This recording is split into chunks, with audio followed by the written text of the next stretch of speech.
जय हिंद। आप मेरे पीछे देख रहे होंगे, अध्याय नंबर 1 है रासायनिक अभिक्रियाएं एवं समीकरण।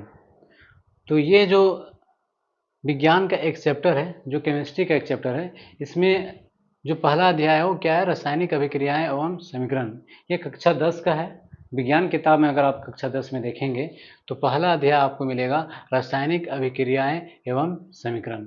ये आपका रसायन शास्त्र का है, यानी कि केमिस्ट्री का। इसका पहला चैप्टर का नाम क्या है, रासायनिक अभिक्रियाएं एवं समीकरण। तो आज हम लोग समझेंगे रासायनिक अभिक्रिया एवं समीकरण को अच्छी तरह से। ठीक है, तो सबसे पहले आपको इस चैप्टर का नाम का मतलब समझ में आना चाहिए। तो रासायनिक अभिक्रिया क्या होती है और समीकरण क्या होता है, अभी हम लोग इसको समझते हैं। देखिए, रासायनिक अभिक्रिया का मतलब क्या होता है कि जब मान लीजिए कि जब दो चीज़ों को आपस में हम मिलाते हैं, कोई भी दो पदार्थों को अगर आप आपस में मिलाएंगे तो उसमें कुछ न कुछ होगा, कुछ न कुछ एक्टिविटी होगा, यानी कुछ न कुछ रिएक्शन होगा। उसके बाद ही हमको कुछ नया पदार्थ मिलेगा। तो जब जो कुछ भी दो पदार्थ के मिलने के बाद जो कुछ हो रहा है वही पे हम क्या करेंगे, कुछ ना कुछ अभिक्रिया हुआ है। तो अगर हम रसायन का प्रयोग करके हमने कुछ अभिक्रिया किया है तो उस अभिक्रिया को हम लोग क्या कहेंगे, रासायनिक अभिक्रिया कहेंगे। ठीक है, अब अभिक्रिया में अगर मान लीजिए कि आप क्या करते हैं ना, हाइड्रोजन है, हाइड्रोजन को आप ऑक्सीजन के साथ मिला देते हैं तो क्या बनता है, H2O बन जाता है। इसका मतलब ये हुआ कि गैस को आप गैस के साथ में मिलाया तो एक अभिक्रिया हुआ। अभिक्रिया के बाद हमें क्या मिला, लिक्विड के फॉर्म में मिला पानी, जिसे हम क्या कहते हैं, H2O कहते हैं। ठीक है, तो समझने का मतलब ये हुआ कि अभिक्रिया क्या होता है। तो यहाँ पे हम देखेंगे, आपका बुक में आपने देखा, अपने दैनिक जीवन की निम्नलिखित परिस्थितियों पर ध्यान दीजिए और विचार कीजिए कि गर्मियों में कमरे के ताप पर दूध को खुला छोड़ दिया जाता है तो क्या होता है।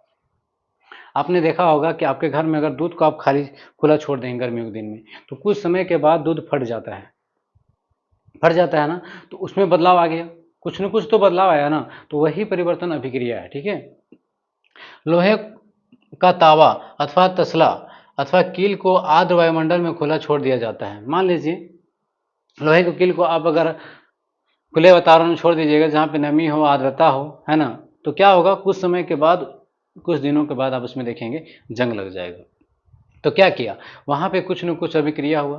तो वही कुछ न कुछ अभिक्रिया हुआ जिसके वजह से उसका रंग रूप में और आकार में बदलाव आ गया। ठीक है, उसी तरह अंगूर का किण्वन हो जाना, भोजन का पकाया जाता है। जैसे कि मान लीजिए आप चावल को और पानी को डाल देते हैं, चावल और पानी के डालने के बाद आपको क्या मिलता है, भात मिलता है। तो जब खाना में आग हम लोग ताप देते हैं तो क्या होता है, उबलने लगता है खाना। उबलने के बाद वो जो उबल रहा है ना, यही अभिक्रिया है, और बाद में हमें क्या मिलता है, भात मिलता है। तो सबसे पहले हम लोगों ने क्या, चावल मिलाया और पानी मिलाया, दो चीज़ को हमने मिलाया। दो चीज़ को मिलाने के बाद जो हमें एक नया चीज़ बना उसको हम क्या कहते हैं, भात।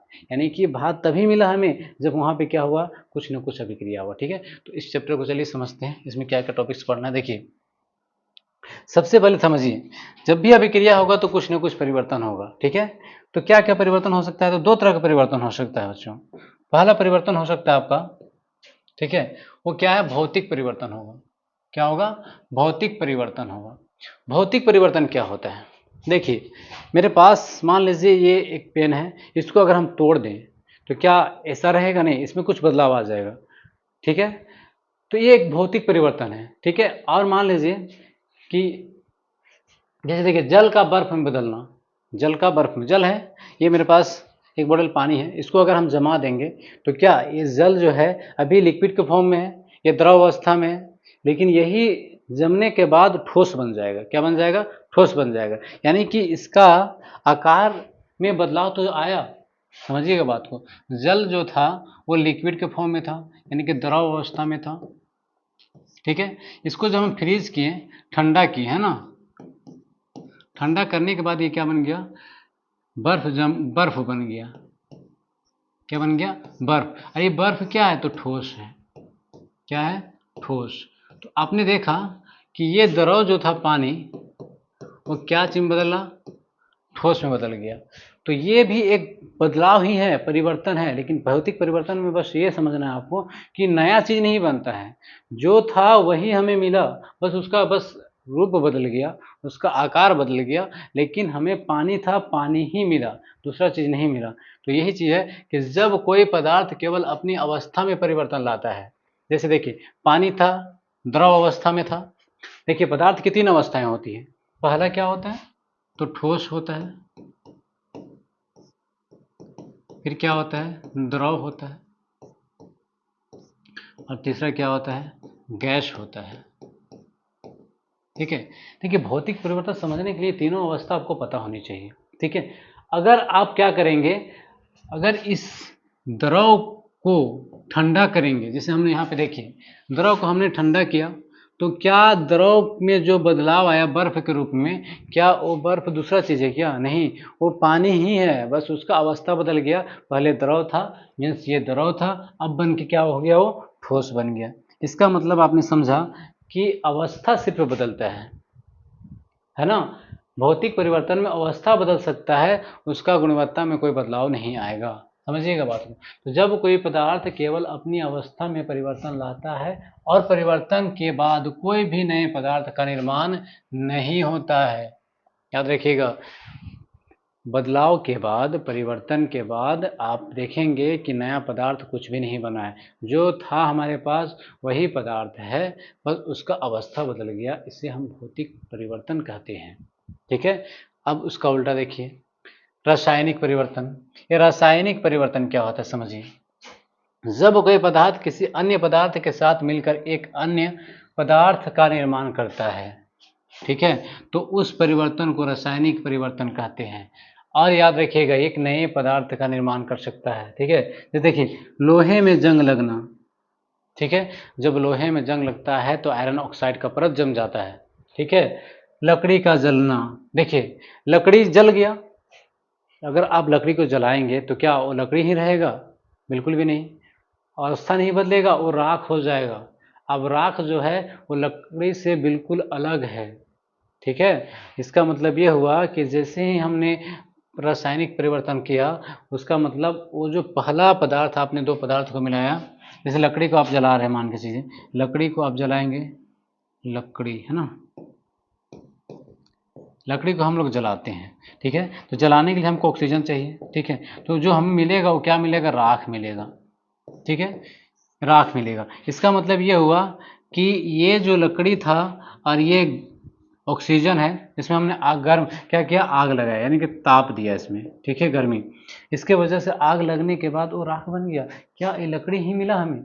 नहीं, एक नए पदार्थ का निर्माण हुआ। जब भी रासायनिक परिवर्तन होगा तो आपस में दो पदार्थ के मिलने के बाद ही तो अभिक्रिया होगा। अभिक्रिया जब तक ना हो कोई पदार्थ में बदलाव नहीं आता है। ठीक है। तो हर एक पदार्थ में, जैसे एक कांटी ले लीजिए, किल ले लीजिए, किल को अगर आप रख देंगे हवा, नमी, खुला जगह में, तो उसके ऊपर देखिएगा कुछ न कुछ भूरे कलर का जम जाता है, जिसे हम लोग आयरन ऑक्साइड कहते हैं, यानी कि जंग लग जाता है। तो आपने देखा कि हमने किल को रखा था, तो किल ऑक्सीजन के साथ अभिक्रिया किया, अभिक्रिया करने के बाद क्या क्या बना दिया, तो आयरन ऑक्साइड बना दिया, यानी कि उसका रूप को बदल दिया, जंग लगा दिया। ठीक है। तो रासायनिक परिवर्तन में बस इतना याद रखना है कि नए पदार्थ का निर्माण होता है। ठीक है। और जो हमने दो पदार्थ को मिलाया था, उससे जस्ट जो तीसरा पदार्थ बनेगा वो अलग होगा। लेकिन भौतिक परिवर्तन में ऐसा कुछ नहीं है, बस पदार्थ अपनी अवस्था को बदलेगा। ठीक है, उसका सिर्फ अवस्था बदलेगा, नया पदार्थ बनाने वाला नहीं है। तो आपको समझ में आया होगा भौतिक परिवर्तन क्या होता है और रासायनिक परिवर्तन क्या होता है। ठीक है, चलिए आगे बढ़ते हैं। अब देखिए रासायनिक अभिक्रिया क्या होता है। ठीक है। तो रासायनिक अभिक्रिया समझने के लिए आपको, आप यहां देख रहे होंगे रासायनिक अभिक्रिया, समझते हैं, जब दो या दो से अधिक पदार्थ आपस में मिलकर या क्रिया करके एक या एक से अधिक नए गुणधर्म वाले पदार्थ का निर्माण करते हैं, तो इस अभिक्रिया को रासायनिक अभिक्रिया कहते हैं। जब दो पदार्थ आपस में मिलकर क्रिया करेंगे और उसके बाद एक नए पदार्थ का निर्माण करेंगे, तो उसे हम लोग क्या कहते हैं, रासायनिक अभिक्रिया कहते हैं। आप किताब में देखे होंगे, इस तरह का एक फोटो होगा। इसमें क्या होता है ना, एक मैग्नीशियम रिबन है। ठीक है, मैग्नीशियम रिबन एक अगरबत्ती की तरह होता है। आप देखे होंगे अगरबत्ती लंबा सा जो रहता है ना, उस तरह का होता है। या मान लीजिए एक लंबा सा रिबन होता है, आप देखेंगे उसको। ठीक है। तो इस रिबन को क्या कर रहा है, जला रहा है। ठीक है। अगर आप रिबन को जलाइएगा ना, तो वो जल के क्या नीचे गिरेगा, और यहाँ पे देख रहे हैं कि जमा है। ठीक है, यह राख है, मान लीजिए आप, क्या है, राख। ठीक है। तो जब हम मैग्नीशियम रिबन को जलाएंगे ना, तो वो गिर के नीचे आ जाएगा। ठीक है। तो उसी तरह देखिए, मैग्नीशियम है एक पदार्थ, ऑक्सीजन है। मैग्नीशियम को जलाने का मतलब होता है ऑक्सीजन चाहिए। जब तक मैग्नीशियम रिबन को आपको जलाना है, अगर आप उसमें ऑक्सीजन नहीं देंगे तो नहीं जलेगा। यानी कि मैग्नीशियम का अभिक्रिया हमने ऑक्सीजन के साथ कराया, तो हमारे पास क्या मिला? मैग्नीशियम ऑक्साइड मिला। क्या मिला? Magnesium oxide. ये अलग है, मैग्नीशियम रिबन अलग है, ये ऑक्सीजन अलग है, बात समझिएगा। और ये जो हमें मिला मैग्नीशियम ऑक्साइड, ये भी बिल्कुल पूरी तरह से क्या है? अलग है। यानी कि हमने देखा कि मैग्नीशियम को ऑक्सीजन के साथ अभिक्रिया कराने से मैग्नीशियम ऑक्साइड बन जाता है, ठीक है। यानी कि जब दो या दो से, यहाँ पे देखिए एक पदार्थ और एक यहाँ पे है, दो हो गया, आपस में मिलाएं तो क्रिया हुआ, क्रिया के बाद एक से अधिक नए गुणधर्म है, इसका गुण अलग है, इसका गुण अलग है, और ये जो बना इसका गुण बिल्कुल भी अलग है, ठीक है। तो जब दो पदार्थ को मिलाने के बाद नया पदार्थ जो बना उसका गुणधर्म बिल्कुल अलग है, ठीक है। तो उस अभिक्रिया को हम क्या कहेंगे? रासायनिक अभिक्रिया कहेंगे, ठीक है। तो यहाँ पे आपने देखा कि एक समीकरण लिखा हुआ है, क्या लिखा है? Mg प्लस O2 बराबर क्या हो गया? MgO, ठीक है। एक बात याद रखिएगा, जब भी आप समीकरण लिखेंगे, ठीक है, जब भी आप समीकरण लिखेंगे तो समीकरण का नियम ये होता है, परमाणु द्रव्यमान संरक्षण के नियम के अनुसार ये होता है कि इधर जितने भी तत्वों का जो परमाणु की संख्या होगा उधर का भी सेम होना चाहिए। चाहे इधर कितने ही अलग अलग पदार्थ क्यों ना हो, उधर भी जो उत्पाद एक ही क्यों ना बना हो, लेकिन वहाँ पे यहाँ पे जो तत्व है वही उधर भी तत्व होगा, और उस तत्व का परमाणु संख्या उतना ही होना चाहिए जितना कि इधर है, ठीक है। तो इधर को क्या बोलते हैं, इधर को क्या बोलते हैं, समझिएगा, इसको अभिकारक बोलते हैं। क्या बोलते हैं? अभिकारक। इधर वाले को उत्पाद बोलते हैं, याद रखिएगा, ठीक है। आगे मैं अभी बताने वाला हूँ, ठीक है, समझिए। तो हम यहाँ पे देख रहे होंगे Mg जो है ना वो एक है, और O क्या है? ऑक्सीजन। O से ऑक्सीजन होता है, कितना है? दो है। इधर हम देखेंगे तो Mg यानी कि मैग्नीशियम जो है इधर भी एक है, इधर भी एक, ठीक है, ये दोनों तो ठीक है, ठीक है। ऑक्सीजन यहाँ पे दो है लेकिन ऑक्सीजन यहाँ पे एक है, तो इस तरह को आपको क्या करना पड़ता है? संतुलित करना पड़ता है, जो आगे हम लोग पढ़ेंगे अभी, ठीक है। इसका मतलब ये हुआ कि ऑक्सीजन दो चाहिए, तो यहाँ पे नहीं लिख सकते हम लोग, यहाँ पे आपको गुना में लिखना पड़ता है। अब देखिए मैग्नीशियम यहाँ पे एक है, लेकिन अब जब यहाँ पे हमने दो लिखा तो इसके साथ भी गुना होगा और इसके साथ भी गुना, यानी कि मैग्नीशियम भी दो हो गया, ऑक्सीजन भी दो हो गया। क्या मैग्नीशियम सिर्फ एक है, इसलिए हम यहाँ क्या करेंगे? दो लिख देंगे, ठीक है। अब ये जो समीकरण है ये पूरी तरह से सही है। आप किताब में देखे होंगे इसमें लिखा हुआ है ना, ये सिर्फ बैलेंस करने के लिए साइड साइड में लिखा जाता है, इसका कोई मतलब नहीं है। ये तो जरूरी है, इसके साथ ऑक्सीजन का दो अणु है, ठीक है, ओ में दो अणु है, ठीक है, लेकिन यहाँ पे जो है ना दो, ये सिर्फ इसलिए लिखा जाता है ताकि दोनों तरफ का परमाणु की जो संख्या है उसको समान किया जा सके, इसलिए हम लोग बैलेंस करते हैं, और बैलेंस करना जरूरी भी है, जो भी हम आपको सिखाने वाले हैं, ठीक है। तो यह क्या करना है, यहाँ पे 2 लिख दीजिए आप, और यहाँ पे भी आपको 2 लिखना पड़ेगा। अब ये समीकरण सही है, ठीक है। तो इसमें आपने सीखा कि रासायनिक अभिक्रिया क्या होता है। जब दो या दो से अधिक पदार्थों को आप आपस में मिलाएंगे तो वो एक क्रिया करेगा, अभिक्रिया होगा, उसके बाद हमें एक नए पदार्थ हमें मिलेगा जिसका गुणधर्म बिल्कुल भी पहला दूसरा पदार्थ से अलग होगा, उसी को हम लोग क्या कहते हैं? रासायनिक अभिक्रिया कहते हैं, ठीक है। आई होप कि आपको समझ में आया होगा। तो फिर मैं आगे बढ़ता हूँ, ठीक है। देखिए अभिकारक और उत्पाद, अभी आपने आपको बताया अभिकारक और उत्पाद।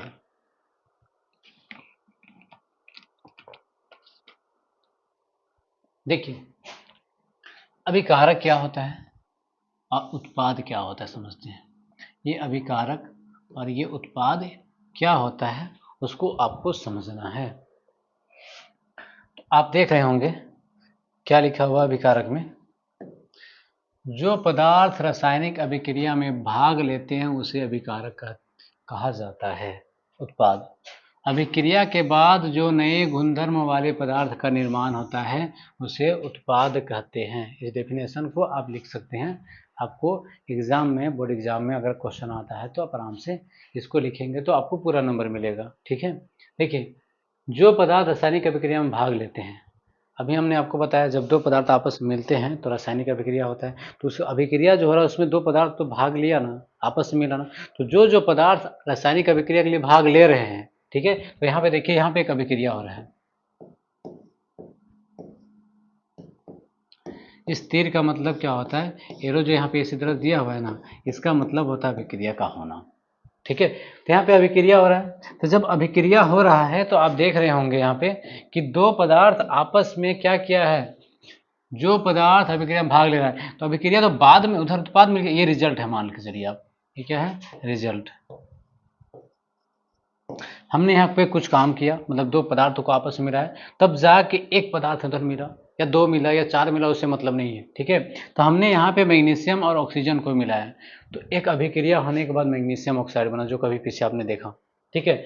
उसका मतलब ये हुआ कि जो जो पदार्थ इधर भाग लिए हैं अभिक्रिया में, तो मैग्नीशियम और ऑक्सीजन आपस में अभिक्रिया मैग्नीशियम और ऑक्सीजन को मिला के किया जा रहा है, तो जो अभिक्रिया करने के लिए जो जो पदार्थ आपस में मिल रहे हैं उसी को अभिकारक कहते हैं, यानी कि इधर का जो पार्ट्स है ये अभिकारक है, और इधर का जो पार्ट्स है अभिक्रिया के बाद जो पदार्थ हमें मिल रहा है वो क्या होगा, उत्पाद होगा। सिंपल सी बात है, यानी कि रासायनिक अभिक्रिया में भाग लेने वाले पदार्थ को अभिकारक कहते हैं, और अभिक्रिया हो जाने के बाद जो हमें कुछ मिलेगा वो क्या कहलाएगा, उत्पाद कहलाएगा।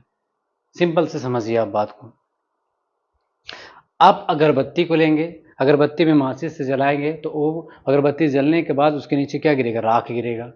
तो अगरबत्ती और ऑक्सीजन आपस में मिल के क्या क्या अभिक्रिया किया, उसके बाद हमें क्या मिला बताइए, हमें जो मिला वो मिला क्या, राख मिला, तो वो राख उत्पाद हो गया। इधर जो मिलाएं वो क्या है, वो आपका हो गया अभिकारक।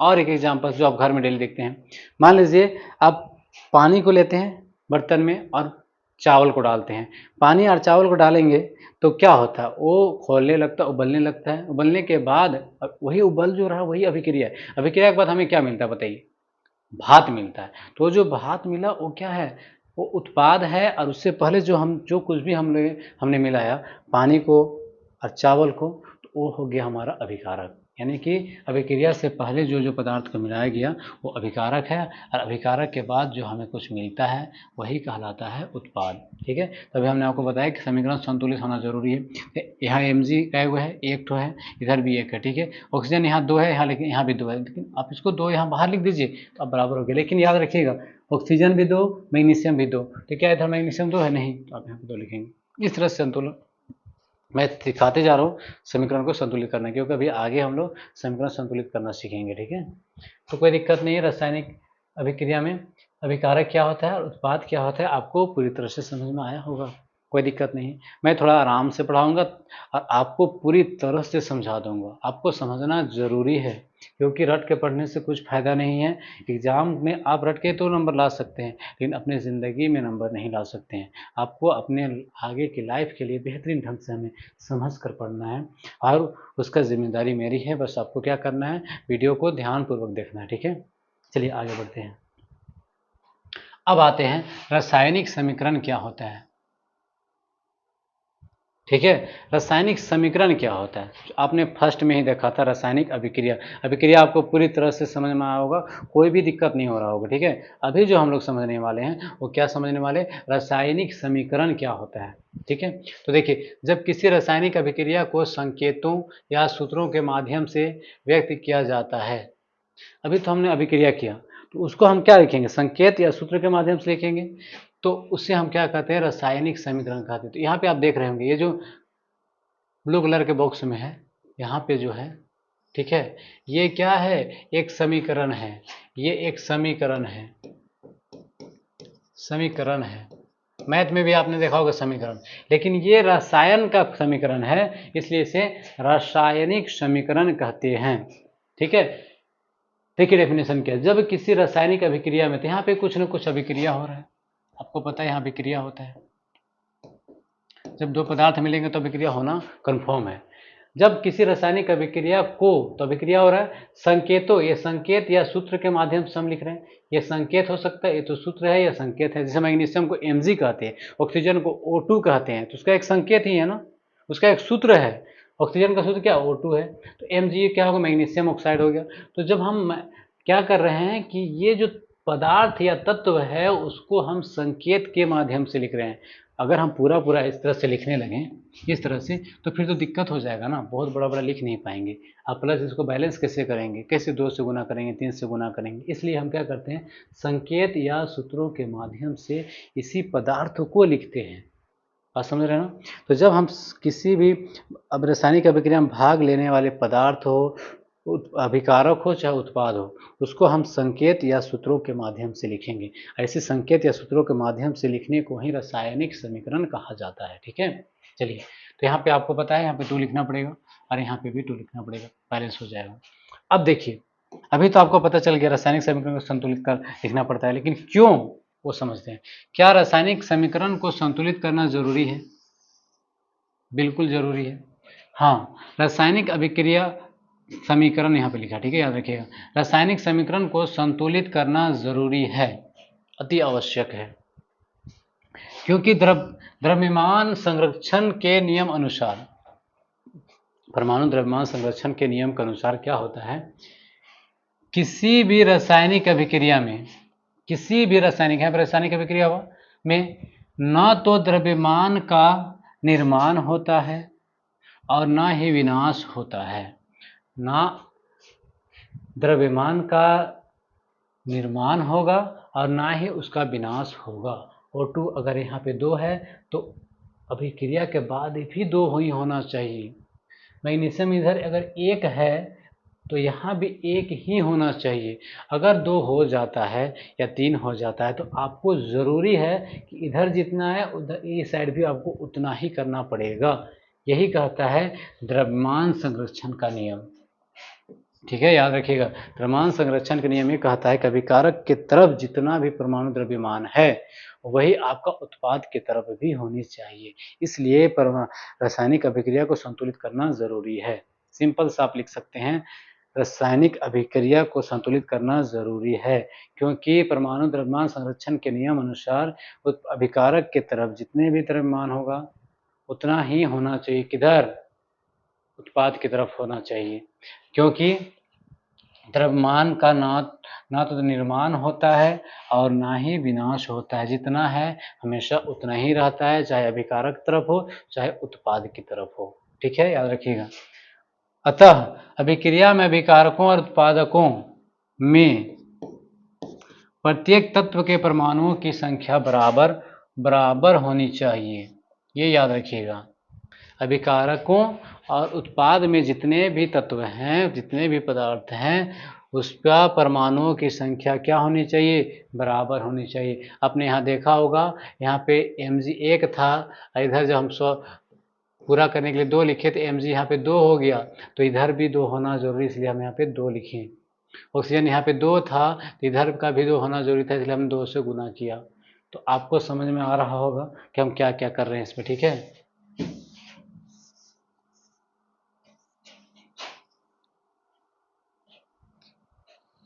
ठीक है।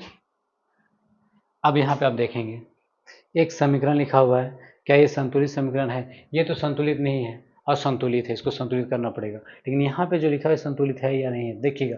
ये इधर जो लिखा है ना, ये क्या हो गया, अभिकारक, और इधर जो है वो क्या हो गया, उत्पाद हो गया। अब देखिए Zn कै गो है, 1 गो है, तो जिंक यहाँ भी कितना है, 1 है, कोई बात नहीं। हाइड्रोजन 2 है, यहाँ भी कितना है, 2 है। एस सल्फर का है, 1 है, यहाँ भी आप एस को देखेंगे 1 ही है। ऑक्सीजन यहाँ पे 4 है, यहाँ भी 4 है। आपने देखा कि जितना इधर अभिकारक की तरफ जितने भी परमाणुओं की संख्या है, उत्पाद की तरफ भी उतना ही है। तत्वों की सारा परमाणु संख्या बराबर है, इसलिए संतुलित समीकरण। अगर ऐसा नहीं है इस तरह से, तो आपको संतुलित करना जरूरी है। ठीक है, तो आपको समझ में आया कि रासायनिक समीकरण क्या होता है और समीकरण को संतुलित करना जरूरी क्यों है, जो आपका यहाँ पे लिखा हुआ, आप चाहें तो इसको नोट कर सकते हैं। आगे बढ़ जाते हैं। अब देखिए आपके पास क्वेश्चन आ ही गया। ठीक है, आपका बुक में देखेंगे एक्सरसाइज में तो इस तरह का क्वेश्चन होगा, निम्नलिखित रासायनिक अभिक्रियाओं को के लिए संतुलित समीकरण लिखिए। ठीक है, तो यहाँ पे जो अभिक्रिया है इसको पहले समीकरण को तो लिखना पड़ेगा। यहाँ पे देखिए हिंदी में लिखा हुआ है, ये शब्दों में लिखा हुआ है ना, तो अभी हमने आपको बताया रासायनिक समीकरण क्या है, तो उसी को तो अभी लिखना है सूत्रों के माध्यम से और संकेतों के माध्यम से अभी लिखेंगे, उसे ही रासायनिक समीकरण कहेंगे। तो ये रासायनिक समीकरण नहीं है क्योंकि शब्दों के माध्यम से लिखा हुआ है। अब उसको हम क्या लिखेंगे, सूत्रों के माध्यम से। देखिए पहला क्वेश्चन जो है वो क्या है, हाइड्रोजन प्लस क्लोरीन। तो हाइड्रोजन के क्या बोलते हैं, H2 बोलते हैं, और क्लोरीन के Cl2 होता है। ठीक है। तो हाइड्रोजन को H2 लिखें या Cl2 लिखें, और हाइड्रोजन क्लोराइड तो अभिक्रिया के बाद क्या बनेगा, HCl बनेगा। ठीक है। तो हमें कहा गया था संतुलित समीकरण लिखने के लिए, क्या बोला गया है, संतुलित समीकरण। यहाँ पे तो हमने समीकरण लिख दिया है, लेकिन क्या ये संतुलित है, तो बिल्कुल भी संतुलित नहीं है। तो अभी हम लोग इसको संतुलित करेंगे। H2 है बेटा, प्लस Cl2 है,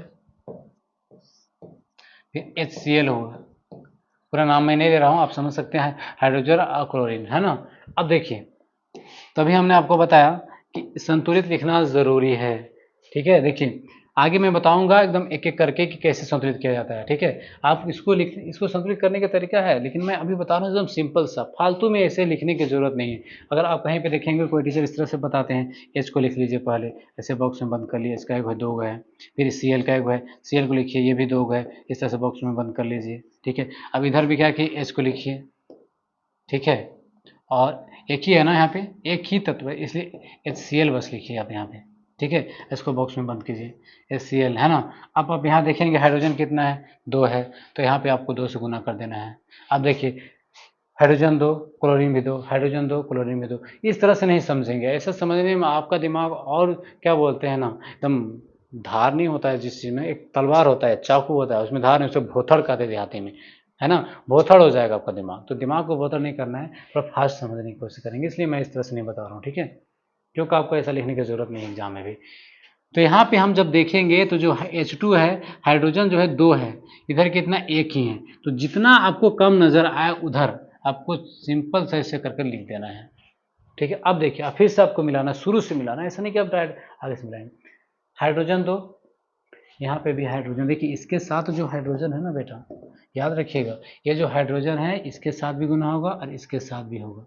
ठीक है। तो हाइड्रोजन 2 हो गया, लेकिन क्लोरीन 2 है, यहाँ भी क्लोरीन 2 है। तो यहाँ पे जो हमने अभी लिखा वो क्या है, एक संतुलित समीकरण है ये। ठीक है।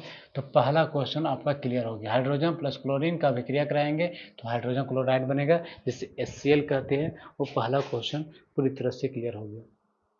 ठीक है। आपको समझ में आ रहा होगा। तो पहला क्वेश्चन हुआ, हम लोग अभी क्या देखेंगे, दूसरा क्वेश्चन को देखेंगे। ठीक है। देखिए ये देखिए दूसरा क्वेश्चन ये वाला है। ठीक है। देखो, barium chloride plus aluminium sulphate. तो बेरियम क्लोराइड को क्या कहते हैं, BaCl2। तो बेरियम क्लोराइड, जहां पे क्लोराइड है वहां पे Cl2 लिखना है आपको। ठीक है। फिर क्या है, एल्यूमिनियम सल्फेट, Al2SO4 का होल 3, ये हो गया सल्फेट, एल्यूमिनियम सल्फेट का सूत्र हो गया। ठीक है। तो हमारे पास क्या बनेगा, बेरियम सल्फेट, तो बेरियम सल्फेट बन गया। एल्यूमिनियम क्लोराइड, एल्यूमिनियम क्लोराइड हो गया। ठीक है। ये तो समीकरण मैंने पहले से ही आपको लिख दिया था, क्योंकि आपको जल्दी पढ़ाना चाहता हूँ, क्योंकि अगर इस तरह से लिखेंगे तो बहुत लंबा वीडियो हो जाएगा। ठीक है। और आपको क्या करना है, समय भी बचाना है और अच्छी तरह से समझना भी है। मैं कोशिश करता हूँ कि समय भी बचाया जा सके और आपको बेहतरीन ढंग से समझाया भी जा सके। ठीक है। तो देखिए, बेरियम क्लोराइड, एल्यूमिनियम सल्फेट हमने लिखा, फिर बेरियम सल्फेट और एल्यूमिनियम क्लोराइड। अब हमको ये चेक करना है कि क्या ये संतुलित है, और नहीं है तो हम लिखेंगे संतुलित, संतुलित करेंगे। ठीक है। संतुलित,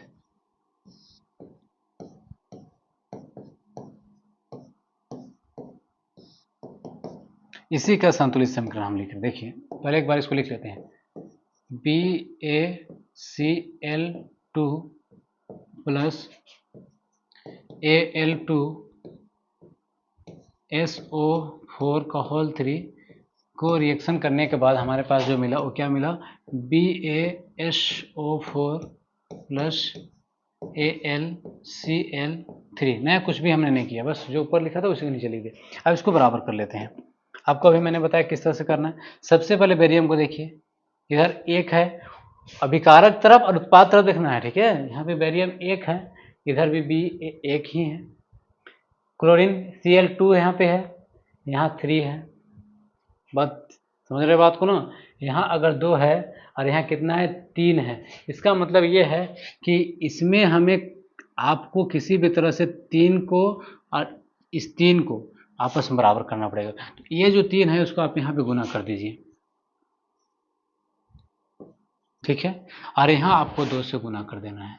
अब देखिएगा, बेरियम 3, बेरियम यहाँ पे कितना है, 2 ही है। अब यहाँ भी आप इसको 3 से गुना कर दीजिए, अब आप देखेंगे बराबर हो रहा होगा। बेरियम 3, बेरियम 3, क्लोरीन कितना है, यहाँ 2 है और यहाँ 3 है, ध्यान दीजिएगा, यहाँ 2 है और यहाँ कितना है, 3, तो 2 और 3 कितना हो जाएगा, 2 तिया 6 हो जाएगा, याद रखिएगा। तो यहाँ पे 6 हो गया, ठीक है ना, कितना हो गया, 6। तो अब देखेंगे बेरियम, पहले 3 देखिए, यहाँ भी 3 है, ठीक है। क्लोरीन 3 दूनी 6, यहाँ पे देखिए क्लोरीन 3 दूनी 6, ठीक है। एल्यूमिनियम को देखिएगा तो 2 है यहाँ पे, यहाँ भी एल्यूमिनियम 2 है। सल्फर कितना है, 1 है, यहाँ भी सल्फर 1 ही है। वो यहाँ पे 4 है और 3, 4 तिया 12, 4 तिया 12, तो ऑक्सीजन यहाँ पे 4 है और यहाँ 3 है, तो 4 तिया कितना हो गया, 12। एकदम मैं एक बार आराम से आपको समझाता हूँ, ध्यान दीजिएगा। जो कुछ नहीं है वही चीज़ आपको लिखना है। तो देखिएगा, यहाँ बेरियम यहाँ पे 1 है, यहाँ भी 1 था तो हमने कुछ नहीं किया। क्लोरीन यहाँ 2 है और यहाँ क्लोरीन 3 है। जब ऐसा है ना कि इसका 1 और 3 आ जाए या 2 और 3 आ जाए, तो आपको इसको क्या पलटा पलटी गुना कर देना है। इधर 3 को यहाँ पे गुना कर दीजिए और इस 2 को वहाँ गुना कर दिए, बराबर हो जाएगा। देखिए हमने यहाँ पे 3 से गुना, 2 से यहाँ गुना किया, यहाँ पे 3 से किया। उसके बाद आपको शुरू से मिलाते हुए चलना है, तो आप देखेंगे कि आपको पूरी तरह से समीकरण जो मिलेगा वो संतुलित मिलेगा, ठीक है। तो ये हो गया आपका बेरियम क्लोराइड एल्यूमिनियम सल्फेट का। अब रिएक्शन कराएंगे तो बेरियम सल्फेट एल्यूमिनियम क्लोराइड बनेगा, बेरियम सल्फेट और एल्यूमिनियम क्लोराइड। समझ में आ गया, ठीक है। आगे बढ़ते हैं, तीसरा नंबर को देखेंगे। ये देखिए तीसरा नंबर क्वेश्चन, सोडियम प्लस जल, सोडियम हाइड्रोक्साइड और हाइड्रोजन बनेगा, ठीक है। तो इस क्या ये संतुलित है, सबसे पहले आपको ये देखना है क्या संतुलित है। अगर है तो संतुलित करने की ही जरूरत नहीं है, बिल्कुल भी नहीं है। देखिए सोडियम यहाँ पे 1 है, Na सोडियम 1 है, यहाँ भी 1 है, कोई दिक्कत नहीं है। H2 यहाँ पे है, हाइड्रोजन 2 है, यहाँ पे भी 2 है। ऑक्सीजन 1 है, ऑक्सीजन 1 है। आपने एक चीज नोटिस नहीं किया, ध्यान दीजिएगा, सोडियम तो 1 है, यहाँ भी 1 है, हाइड्रोजन 2 है, लेकिन यहाँ 2 और 1 3 है।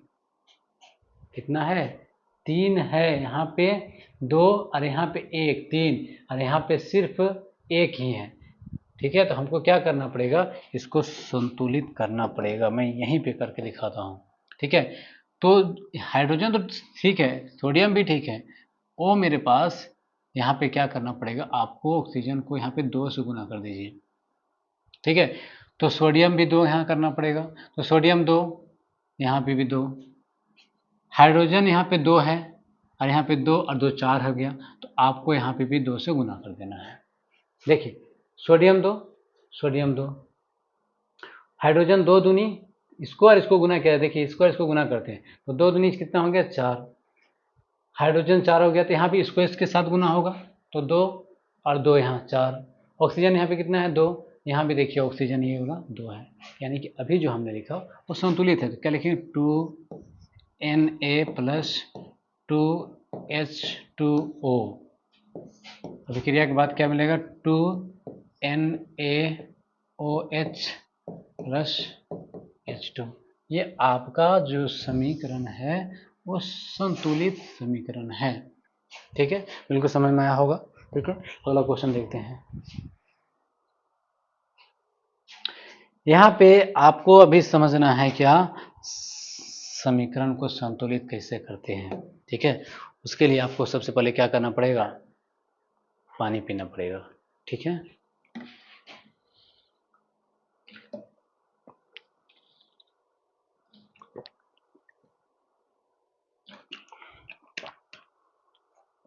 देखो भाई, हमने तो पानी पी लिया, आप भी पी लीजिए, ठीक है, क्योंकि अभी इसको आपको समझना भी है, ठीक है ना।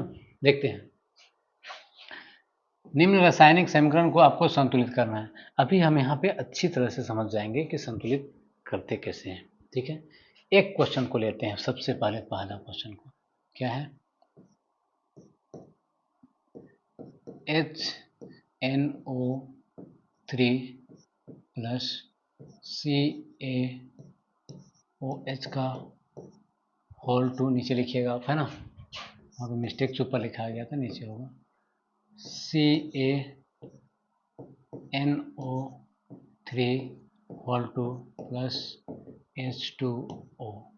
ठीक है, यहाँ पे आपको पता होना चाहिए कौन सा तत्व है।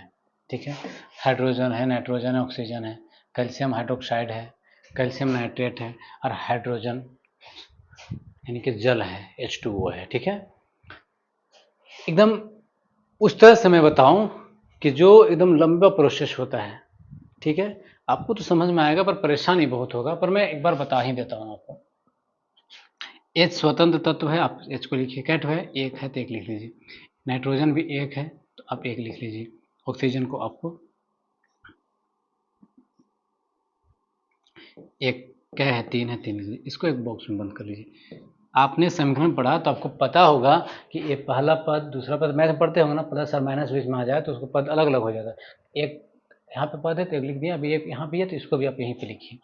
ठीक है, यहाँ पे लिख दे रहे हैं Ca एक हो गया, सी एक स्वतंत्र तत्व कैल्शियम, ओ को अलग लिखना पड़ेगा आपको, एक ही तो है, मतलब वो जो है ना वो दो है, याद रखिएगा, क्योंकि बॉक्स के अंदर जो है वो सब उसके लिए गुना होता है। इसके साथ ये भी गुना, इसके साथ हाइड्रोजन भी आपका दो हो गया।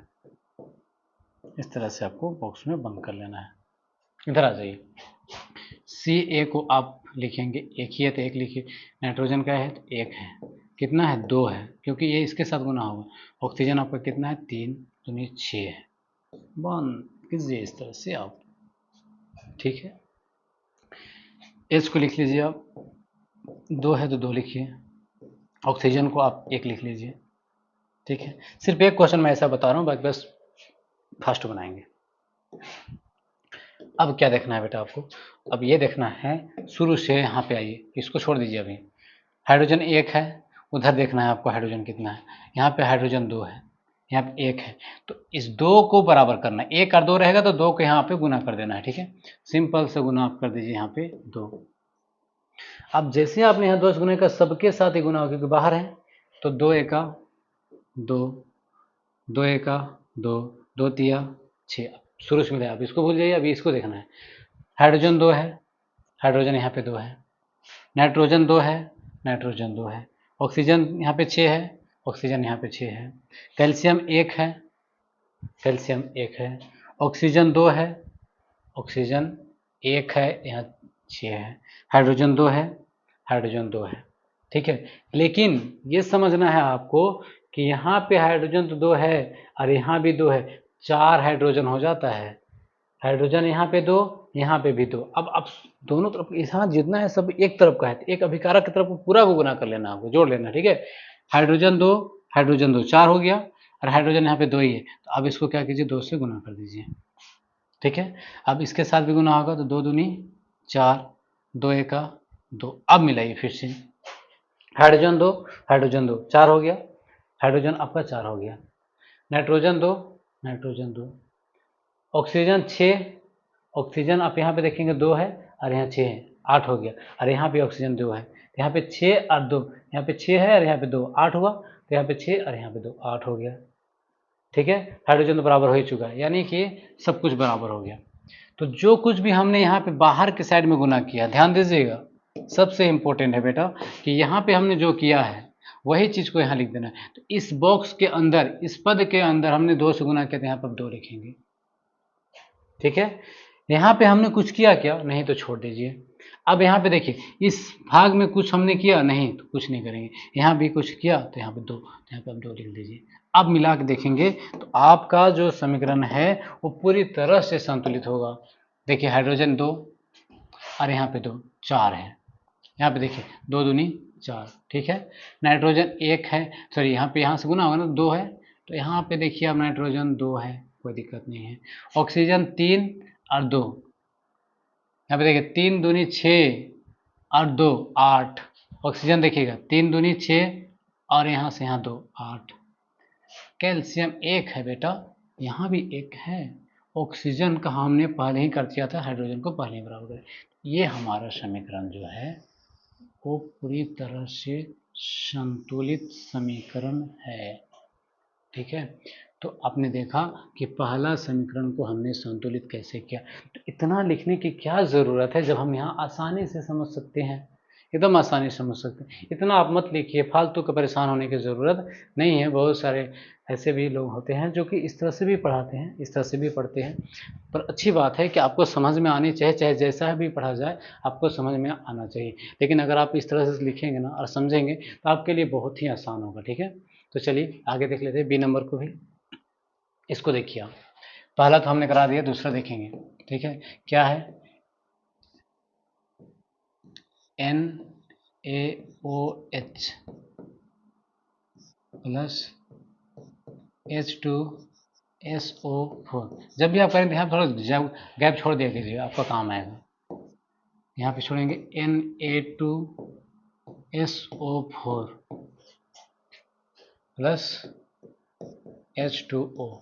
ठीक है, अब यहाँ भी आपको सबको पता है कि स्वतंत्र तत्व कौन कौन सा है। सोडियम है, ऑक्सीजन है, हाइड्रोजन है। ठीक है, तो सबसे पहले सोडियम को देखिए, Na का यहाँ पे 1 है, यहाँ पे कितना है, 2 है। बस 1 और 2 का जहाँ भी जरूरत पड़ेगा आप यहाँ पे गुना करेंगे डायरेक्ट, तो यहाँ पे 2 से गुना कर दीजिए। अब फिर से सबको मिलाइए, Na का है 2 है, यहाँ भी Na2 है, बराबर हो गया। ऑक्सीजन यहाँ पे है नहीं, ये ऑक्सीजन है ना, ऑक्सीजन यहाँ 2 है, इधर 4 है, 2 और 4 इधर पूरा देखना है आपको। ठीक है, यहाँ पे भी है ना, यहाँ पर भी ऑक्सीजन है, तो यहाँ 4 को ऑक्सीजन है, यहाँ पे 2 है, 4 और 2 6, इधर देखिए ऑक्सीजन 2 4 और 1 ही है, सिर्फ 4 तो है लेकिन यहाँ 1 है, तो इसको तो 2 बनाना पड़ेगा ना, किसी भी कीमत में इसको बनाना ही पड़ेगा। तो आप यहाँ 2 लिख लीजिए। अब फिर से मिलाइए, सोडियम 2 2, ऑक्सीजन 2 और 4 6, ऑक्सीजन 4 और 2 6। ठीक है, समझ रहे होंगे आप। अब आगे देखिए, ऑक्सीजन कितना है, 2 यहाँ पे है और 4, 6 होगा, तो उधर भी 2 4 और 2 6 हो गया। हाइड्रोजन यहाँ पे 2 है और यहाँ पे 2 है, 4 है। यहाँ पे देखिए हाइड्रोजन 2 दूनी 4। अब सल्फर को देखिए, S 1 है, यहाँ पे यहाँ भी 1 ही है, कुछ तो हो ही नहीं सकता इसमें। ठीक है, इसका मतलब ये जो हमने लिखा है ना, इस संतुलित समीकरण है किसका, क्वेश्चन नंबर 2 को। अब बताइए उसका जरूरत है आपको, बिल्कुल भी नहीं है। जो जो कह रहा हो तो हम करते जा रहे हैं। आप आराम से वीडियो को पॉज करके दोबारा भी देख सकते हैं, आपको समझ में आ जाएगा। ठीक है, अब आगे बढ़ जाए, 2 हो गया तो 3 नंबर भी देख लेते हैं। ठीक है, 3 नंबर आगे बढ़ा के देखते हैं हम लोग। ये देखिए NaCl plus AgNO3 silver nitrate को आप मिलाएंगे तो AgCl हो जाएगा प्लस सोडियम नाइट्रेट NaNO3। समझ रहे बात को। आपको इसका नाम अभी रटने की जरूरत नहीं है, आपको धीरे धीरे पढ़ते पढ़ते याद आ जाएगा। ठीक है, मैं बोलते जाऊंगा तो खुद आपको याद होने लगेगा। ठीक है, सोडियम क्लोराइड है, ठीक है, तो NaCl है। तो अब हमको देखना है कि सोडियम जो है कै गो इधर है, 1 है, और यहाँ पे है क्या, नहीं है। N को मत मानिए, नाइट्रोजन है, और ये सोडियम Na अलग होता है। ठीक है, ये N सिर्फ अकेला होता है, समझ रहे ना। नाइट अब देखिए Na यहाँ पे कितना है, 2 1 है, इधर भी 1 है, कोई बात नहीं, अभी तक हम इसको कुछ नहीं करने वाले हैं। Cl यहाँ पे 1 है, Cl यहाँ पे 1 है, अभी भी कोई दिक्कत नहीं, ये दोनों को कुछ नहीं करने वाले हैं। Ag 1 है, Ag 1 है, NO3 यहाँ पे भी है, NO3 यहाँ पे भी है। अरे ये तो पूरी तरह से संतुलित ही है, कोई दिक्कत ही नहीं है यहाँ पे। क्यों करना, संतुलित ही है, ये ऑलरेडी संतुलित समीकरण ही है, नहीं करेंगे कुछ फायदा नहीं है ही, तो क्यों करना। आगे बढ़ जाते हैं, देखिए लास्ट क्वेश्चन। इस क्वेश्चन को मैं चाहूँ तो यही बताता हूँ, लेकिन लिख लेते हैं एक बार। BaCl2 plus H2SO4 BaSO4 plus HCl, क्या ये बराबर है। सबसे पहले शुरू से देखेंगे, Ba 1 है, बेरियम, यहाँ भी बेरियम 1 है, क्लोरीन है ना, क्लोराइड Cl2 यहाँ पे है, 2 है, इधर 1 है। आप इसको 2 करना है, जहाँ पे 1 और 2 का रहे आपको 2 लिख देना है, बाद में देखा जाएगा। Ba 1 है, Ba 1 है, Cl2 है, यहाँ पे Cl देखिए, यहाँ पे Cl है ना, यहाँ पे Cl है, ये भी 2 हो गया, यहाँ तक ठीक है। हाइड्रोजन 2 है यहाँ पे, यहाँ भी हाइड्रोजन 2 है, SO4 है, यहाँ पे S 1 है, यहाँ भी 1 है, O4 है, और यहाँ 4 है। बताइए क्या बैलेंस हुआ या नहीं हुआ, एकदम पूरी तरह से बैलेंस्ड हो गया। तो हमने कुछ किया ही नहीं, बस यहाँ 2 लिखने की जरूरत था, बस सब कुछ ठीक है। आ गया आपको समझ में? तो इस तरह से अगर आप समीकरण को सम्मिलित करना सीखेंगे तो ज़्यादा टाइम भी नहीं लगेगा और आपको समझ में बहुत ही अच्छा तरह से आएगा। ठीक है, तो ये आपका क्वेश्चन नंबर 6 आपका बुक में दिया हुआ था, आप इसको देखेंगे तो आपको सेम क्वेश्चन दिखाई देगा। ठीक है, तो चलिए यहाँ तक हो गया ना, आगे देखते हैं। इसको पढ़ने से पहले थोड़ा सा रुकिए।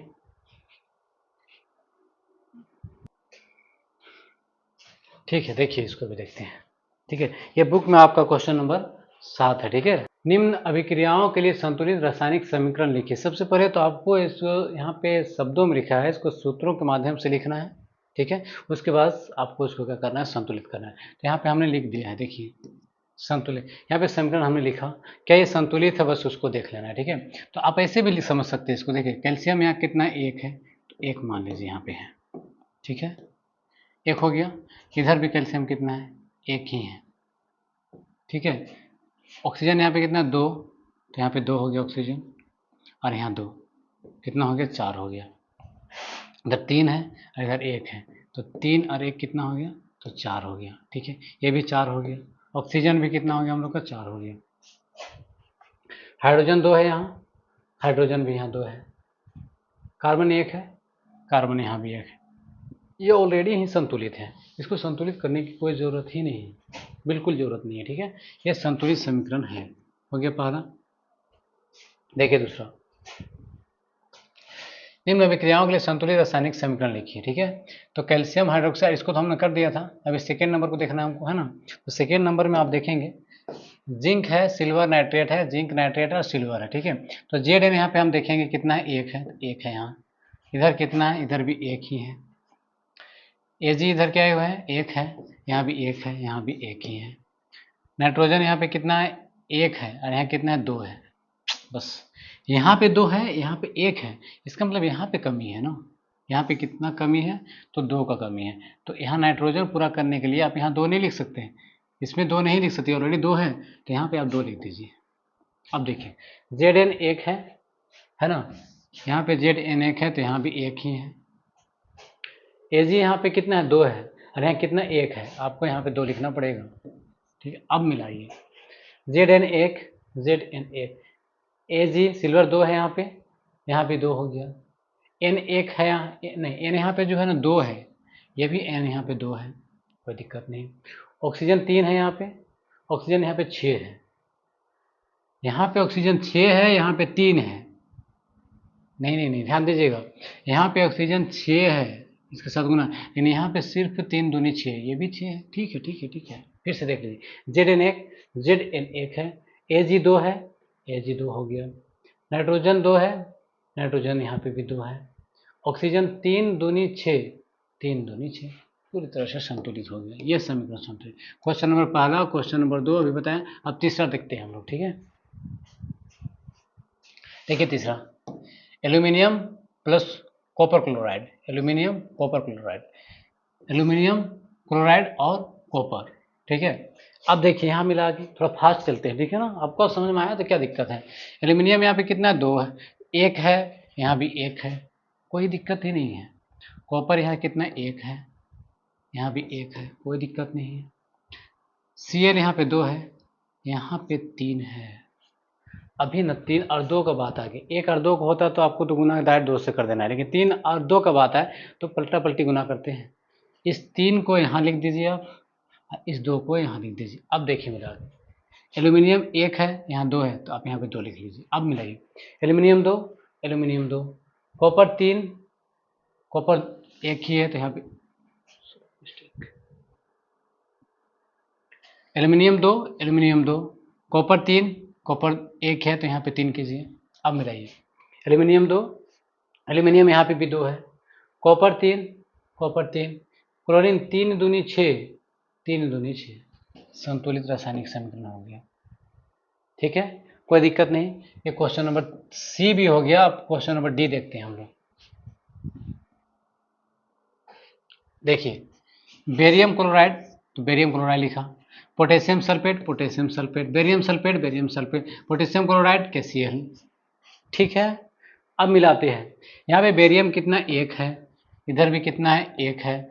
अब आपको समझ में आ गया होगा ना, संतुलित करना कोई दिक्कत ही नहीं रहा होगा आपको संतुलित में, ठीक है ना।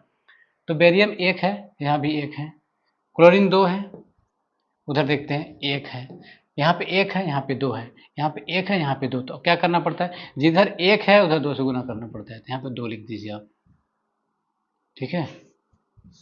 सबका जरूरत नहीं है, मैं इसको मिटा देता हूँ।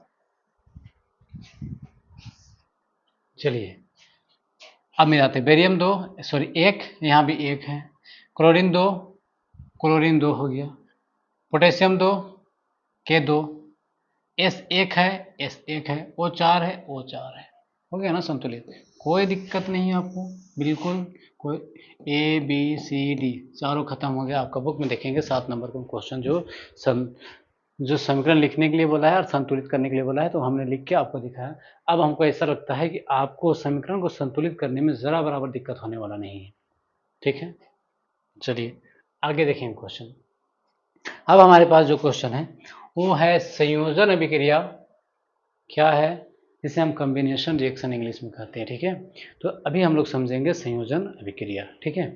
देखिए क्या लिखा है, ऐसी अभिक्रिया जिसमें 2 या 2 से अधिक अभिकारक मिलकर एकल उत्पाद का निर्माण करते हैं उसे संयोजन अभिक्रिया कहते हैं, ठीक है। इसका मतलब 2 पदार्थ आपस में मिलकर एक पदार्थ का निर्माण करेंगे उत्पाद के रूप में, ठीक है। तो उसे हम लोग क्या कहते हैं, संयोजन अभिक्रिया कहते हैं बच्चों, ठीक है।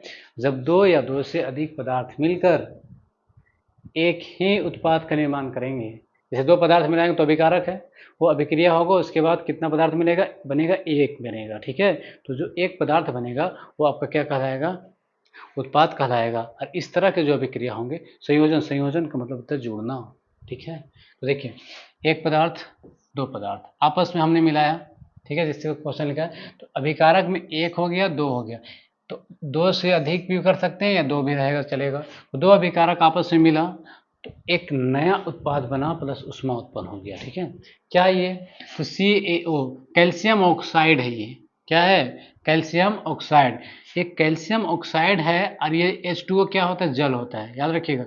यह है कैल्शियम ऑक्साइड, जिसे हम लोग कहते हैं बिना बुझा हुआ चूना। ये बुझा हुआ नहीं है, बिना बुझा हुआ चूना है ये ना बुझा हुआ नहीं है चूना। चूना एक पत्थर होता है, याद रखिएगा, चूना पत्थर ये नहीं है। तो बिना बुझा हुआ चूना को अगर हम पानी के साथ मिला देंगे, बेटा तुम ही सोचो, कभी चूना को आपने पानी में मिलाया होगा ना, देखना आप वहाँ पे उबलने लगता है, उबलने के बाद चूना बुझ जाता है। तो बुझ गया तो इसको क्या कहेंगे, बुझा हुआ चूना, बुझा हुआ चूना प्लस ऊष्मा, समझिएगा बात। ये आप याद कर लीजिएगा, एग्जाम में 1 नंबर का जो ऑब्जेक्टिव क्वेश्चन आएंगे उसमें से जरूर इस तरह के क्वेश्चन आपसे पूछेगा।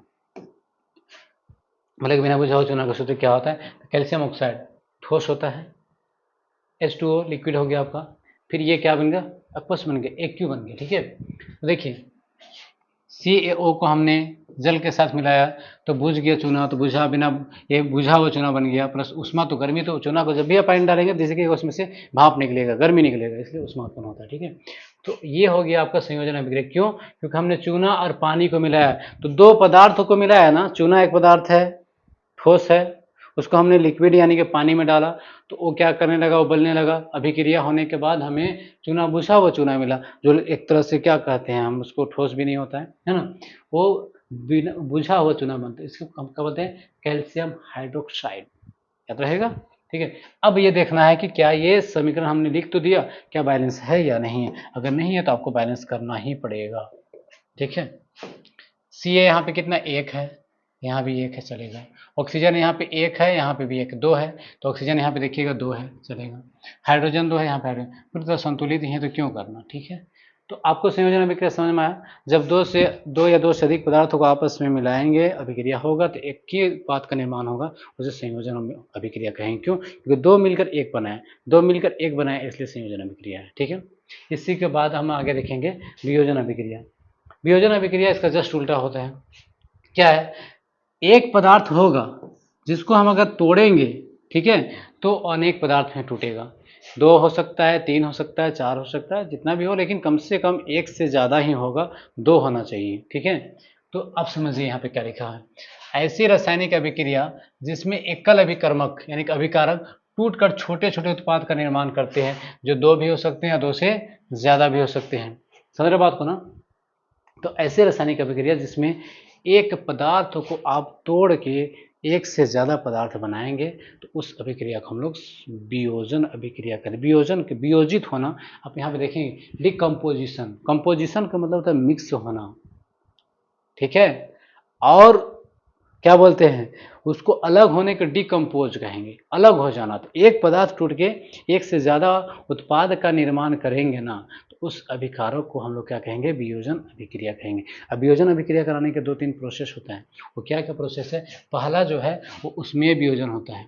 उष्मीय वियोजन मतलब क्या? थर्मल, गर्मी के द्वारा जो पदार्थ को अगर हम तोड़ेंगे गर्मी के माध्यम से, उस पदार्थ में उष्मा देकर गर्म करके उसको तोड़ेंगे, तो उसे कहेंगे उष्मीय वियोजन। ठीक है। और 2 है, उसके बाद आता है आपका विद्युत वियोजन, जिसमें हम करंट दे के, विद्युत दे के, इलेक्ट्रिसिटी देकर उसको अगर तोड़ दें तो 2 हिस्से में, 3 हिस्से में, 3 पार्ट्स में, तो उसे हम क्या कहेंगे, विद्युत वियोजन कहेंगे। एक और होता है लाइट वियोजन, जिस तरह से लाइट देंगे उसमें किसी पदार्थ पे, और लाइट देने के बाद अगर टूट जाता है, एक से ज़्यादा हो जाता है, तो उस अभिक्रिया को हम क्या कहेंगे, प्रकाशीय वियोजन अभिक्रिया कहेंगे। वियोजन अभिक्रिया 3 तरह से होता है, याद रखिएगा। ठीक है, समझ लेते हैं। तो ऐसी रासायनिक अभिक्रिया जिसमें एकल अभिकर्मक यानी एक पदार्थ टूट कर छोटे छोटे उत्पाद का निर्माण करते हैं, जो 2 हो सकता है या 3 हो सकता है या 2 से ज़्यादा भी हो सकता है। ठीक है, तो वियोजन अभिक्रिया के प्रकार होते हैं। कितने प्रकार होते हैं? तो याद रखिएगा 3 प्रकार होते हैं। 3 प्रकार से वियोजन अभिक्रिया किया जाता है। पहला उष्मीय वियोजन। ये उष्मीय वियोजन क्या होता है समझिएगा, जब वियोजन अभिक्रिया उष्मा देने के कारण संपन्न होता हो। अभी तो हमने आपको बताया, एक पदार्थ ले लीजिए, उसमें आप उष्मा दीजिए, उष्मा देने के बाद वो टूट जाएगा आपस में, टूटने के बाद जरूर 2 या 2 से अधिक पदार्थ का निर्माण करेगा। तो इस तरह से जो अभिक्रिया हो उसे वियोजन अभिक्रिया करेंगे, उष्मीय वाला। ठीक है, उसे उष्मीय वियोजन कहते हैं। समझिए, उदाहरण देखिए, फेरस सल्फेट को गर्म कर देते हैं। ये देखिए फेरस सल्फेट है, ये इसको हमने क्या किया, गर्म किया। ठीक है, गर्म करने के बाद बना क्या, फेरिक ऑक्साइड। देखिए फेरिक ऑक्साइड बन गया। फिर क्या बना, सल्फर डाइऑक्साइड बना, 2 उत्पाद बना। एक और बना सल्फर ट्राई ऑक्साइड बन गया। ठीक है, तो एक पदार्थ को हमने तोड़ा तो 2 या 2 से अधिक भी बन सकता है, इसलिए 3 उत्पाद बना। ठीक है, तो इसे ही हम लोग कहेंगे गर्मी के द्वारा हुआ, इसलिए उष्मीय वियोजन कहेंगे। ठीक है, अब इसको आप चाहें तो देख सकते हैं क्या बैलेंस्ड है या नहीं है। समझ रहे बात को ना? तो यहाँ पे आप देखेंगे Fe जो है ना 1 है, यहाँ पे 2 है। ठीक है, सल्फर 1 है, यहाँ भी सल्फर को देखा जाए तो कितना है, 1 यहाँ है और 1 यहाँ है, 2 है। ठीक है, ऑक्सीजन यहाँ पे 4 है, ऑक्सीजन यहाँ कितना है, 2 और 3 5 और 3 8 है।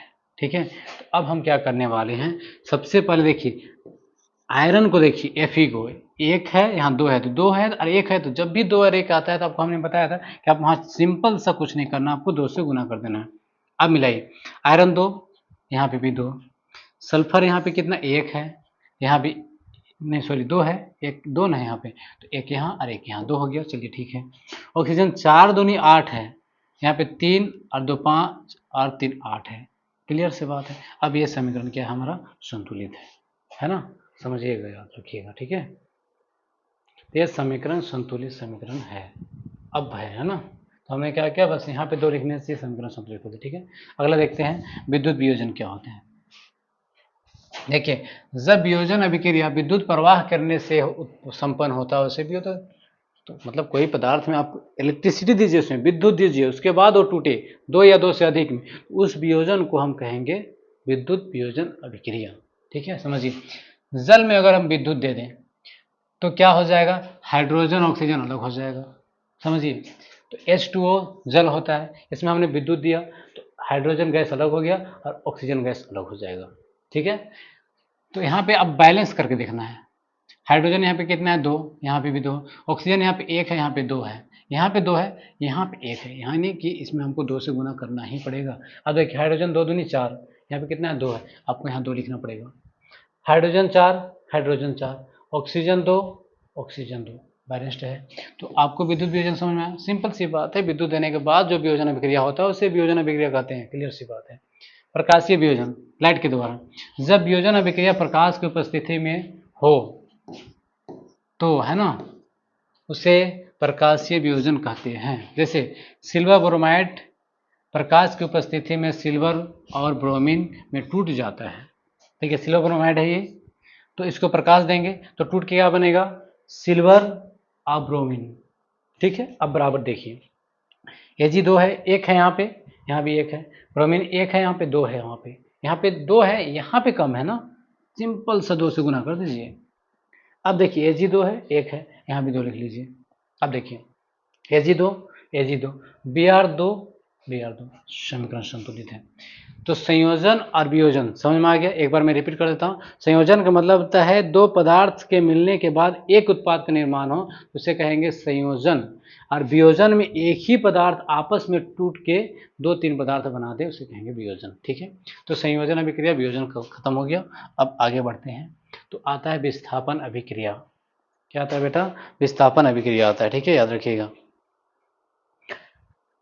विस्थापन अभिक्रिया क्या होता है, वह रासायनिक अभिक्रिया जिसमें अधिक क्रियाशील वाले तत्व, अधिक क्रियाशील वाला तत्व किसी यौगिक में कम क्रियाशील वाले तत्व को विस्थापित कर देता है, इस रासायनिक अभिक्रिया को विस्थापन अभिक्रिया कहते हैं। याद रखिएगा। ठीक है, वह रासायनिक अभिक्रिया जिसमें अधिक क्रियाशील वाला तत्व किसी यौगिक में कम क्रियाशील वाले तत्व को विस्थापित कर देता है, इस रासायनिक अभिक्रिया को विस्थापन अभिक्रिया कहते हैं। समझिएगा बात को। देखिए, ये अभिकारक हो गया, ये क्या हुआ, अभिकारक। ठीक है, और ये क्या हो गया, उत्पाद हो गया। समझने की जरूरत है। यहाँ पे कहता है कि वह रासायनिक है जिसमें अधिक क्रियाशील वाला तत्व किसी यौगिक में, ये यौगिक है, कम क्रियाशील वाले तत्व को विस्थापित कर देता है। और इस तरह के जो अभिक्रिया होता है उसे हम क्या कहते हैं, विस्थापन अभिक्रिया कहते हैं। यानी कि विस्थापन के मतलब तो विस्थापित करना, किसी को उसके जगह से हटा के खुद उसके जगह पे बैठ जाना या उसको हटा देना। किसी को उसके जगह से हटाने को ही विस्थापन कहा जाता है। तो यहाँ पे क्या हो रहा है, वही चीज़ है, जब आयरन को कॉपर सल्फेट के घोल में डाला जाता है। देखिए, ये आयरन है, कॉपर सल्फेट के घोल में हमने डाल दिया, तो अधिक क्रियाशील आयरन, ये जो आयरन है ना, अधिक क्रियाशील वाला है, याद रखिएगा। ठीक है, ये आयरन जो है प्लस वाला है, अधिक क्रियाशील वाला है। ठीक है, कम क्रियाशील कॉपर को, ये कॉपर जो है कम क्रियाशील वाला है, ये जो कॉपर है ना, ये वाला, ये कम क्रियाशील वाला है। तो ये ज़्यादा क्रियाशील वाला है, ये कम क्रियाशील है, ये दोनों आपस में मिल गया ना, एक घोल बन गया है। लेकिन क्या करेगा, ये ताकतवर है, ये कमजोर है। तो ताकतवर जो होता है कमजोर कहता है भाग जाओ यहाँ से तुम। ताकतवर जो है कमजोर को भगा देता है। ठीक है, और जिससे आयरन सल्फेट और कॉपर सल्फेट करता है, और वो जो इसको भगाएगा इसके साथ मिल जाएगा। क्यों, क्योंकि ये कमजोर है। ध्यान रखिएगा, ये है कमजोर, अरे क्या है, ताकतवर है। ताकतवर कहने का मतलब है अधिक क्रियाशील वाला है, ये कमजोर है। अरे ये थोड़ा मान के चलिए इसका लायक होगा, मैं लायक लिख रहा हूँ, मतलब ये भी ताकतवर होगा। तो ये और ये दोनों एक साथ मिलेंगे, क्योंकि जो ताकतवर होता है अपने साथ उसी को रखता है जो उसके लायक हो, जो उसको पसंद हो। ठीक है, पसंद कौन छांट सकता है, जिसके पास एबिलिटी हो, जिसमें क्षमता हो, जो कुछ भी नहीं कर पाता हो, जो खुद कमजोर हो, वो क्या छांटेगा बेचारा, उसको जो मिले उसी के साथ खुश रहे, वो संतुष्ट रहेगा। जो कमजोर है उसको ऐसे भगा दो, चलो हटो यहाँ से, तो भाग ही जाता है। कहीं पे भी जाएंगे आप, कहीं पे ट्रेन में या कहीं पे आपने देखा होगा कि जो कमज़ोर को साइड हो खुद बैठ जाते हैं। तो ताकतवर लोग क्या करते हैं ना, जो पसंद के लोग होते हैं, चाहे वो कमज़ोर ही क्यों ना, उसको अपने साथ रख सकता है, लेकिन चाहे तो कमज़ोर को भगा सकता है। तो इस अभिक्रिया में हम लोग ये समझेंगे विस्थापन में हटा देना, भगा देना। तो वह रासायनिक अभिक्रिया जिसमें एक ताकतवर जो होगा, यानी कि अधिक क्रियाशील वाला, जो ज़्यादा काम करने वाला होगा, वो कम क्रियाशील वाले तत्व को उसके जगह से विस्थापित करके खुद उसके जगह पे आ जाएगा, उसे कहेंगे हम विस्थापन अभिक्रिया। तो यही हो रहा है, आयरन जो है ना वो ताकतवर है, ज़्यादा क्रियाशील वाला है, ठीक है, वो कॉपर के साथ आ जाए, कॉपर को हटा के खुद उसके जगह में आ जाएगा, ठीक है। तो देखिए समझिए बात को, ठीक है, क्या समझना है, ये जो आयरन है अधिक क्रियाशील वाला है और ये कॉपर है कम क्रियाशील वाला, तो डेफिनेटली है कि ये जब आपस में मिलेंगे इसको भगा देगा और खुद इसके साथ आ जाएगा, ठीक है। तो यही जो आयरन है, देखिए यहाँ आया और इसको साथ में ले आया और इसको कहा भाग जाओ तुम यहाँ से, भागो कह रहा है इसको, भाग जाओ, ठीक है। इसका मतलब जो अधिक क्रियाशील वाला तत्व होगा वो क्या करेगा, कम क्रियाशील वाले तत्व को विस्थापित कर देगा, और इसी अभिक्रिया को विस्थापन कहते हैं, क्योंकि इस अभिक्रिया में विस्थापित हो रहा है, ठीक है, समझ में आ गया होगा। अब हम ये देखेंगे कि क्या ये जो समीकरण है संतुलित है या नहीं। अगर संतुलित है तो ठीक है, नहीं है तो करेंगे। आयरन एक है यहाँ भी एक है, कॉपर एक है, कॉपर एक है, सल्फर एक है, सल्फर एक, ऑक्सीजन 4 है, पूरी तरह संतुलित है, कोई कष्ट करने की जरूरत नहीं है। तो आपको विस्थापन अभिक्रिया समझ में आ गया होगा, ठीक है। अब चलते हैं, आगे बढ़ते हैं। यहाँ पे क्या है, एक उदाहरण और देख लीजिए, विस्थापन अभिक्रिया का है। जब जिंक को कॉपर सल्फेट के साथ अभिक्रिया कराया जाता है तो अधिक क्रियाशील जो जिंक है वो कम क्रियाशील कॉपर को विस्थापित करता है। अभी हमने बताया कॉपर को कम क्रियाशील होता है और जिंक ज़्यादा वाला है, तो ये क्या करेगी, इसको भगा देगा, बिल्कुल भगेगा, भागो। कमजोर लोग वैसे भी भगा ही देते हैं बड़े लोग को। ये जो जिंक है ना इसको भगा दिया, वो दूर भेज दिया, भगा दिया, ठीक है। और ये जो जिंक है ना इसके साथ आ गया, और देखिए यहाँ पे बन गया आगे, ठीक है, कोई दिक्कत नहीं। अब इसको संतुलित है या नहीं वो भी देख लेते हैं। जिंक एक है, जिंक एक है, कॉपर एक है, कॉपर एक है, सल्फर एक है, सल्फर एक, ऑक्सीजन 4 है, बिल्कुल सही है। तो आपको विस्थापन अभिक्रिया समझ में आ गया होगा, ठीक है। तो थोड़ा सा पानी पी लेते हैं।